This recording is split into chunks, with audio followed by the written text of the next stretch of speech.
क्या आपने कभी सोचा है कि हम कैसे तय करते हैं कि क्या सही है और क्या गलत? ये सवाल तो बेहद दिलचस्प है। हर दिन हम ऐसे फैसले लेते हैं जिनका असर हमारे और दूसरों के जीवन पर पड़ता है। जैसे कि अगर कोई आपकी पिज्जा चुराता है तो क्या यह सही है या गलत? ऐसे में समझना जरूरी है कि इसके पीछे किस तरह की एथिकल थिंकिंग काम कर रही है। चलो बात करते हैं पहले एथिकल फ्रेमवर्क की, जिसे हम कहते हैं कॉन्सिक्वेंशियलिज्म। इस सोच के अनुसार अगर परिणाम अच्छा है तो कार्य एथिकल है। मान लीजिए आपने झूठ बोला लेकिन किसी की जान बचा ली, क्या इसे सही ठहराया जा सकता है? यही तो इस फ्रेमवर्क का मर्म है। एक्शन का सही होना सीधे तौर पर उसके परिणाम पर निर्भर करता है। अब बात करते हैं यूटिलिटेरियनिज्म की। यह सोच हमें बताती है कि जो सबसे ज्यादा लोगों के लिए लाभदायक है वह सही है। इसका एक अद्भुत उदाहरण है जब आप अपनी एक पिज्जा की स्लाइस 5 दोस्तों को दे देते हैं। इस तरह आप न सिर्फ खुद को बल्कि दूसरों को भी खुश रखते हैं।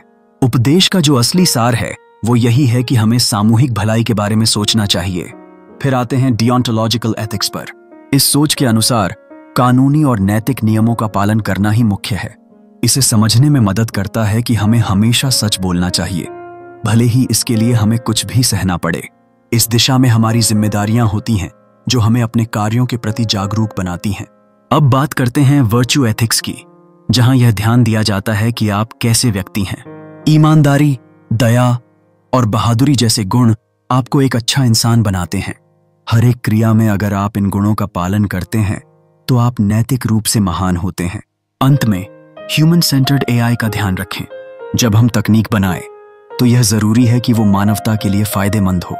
हमें एआई को इस तरह डिजाइन करना चाहिए कि वो हमारी मदद करे, ना कि हमारी समस्याएं बढ़ाए। तो अगली बार जब आप कोई निर्णय लें तो याद रखें कि कौन सी एथिकल थिंकिंग को आप अपना रहे हैं। क्या आप परिणामों पर ध्यान दे रहे हैं? क्या आप समाज के भले के बारे में सोच रहे हैं? याद रखें, अपनी नैतिकता पर ज्ञान रखना सबसे महत्वपूर्ण है।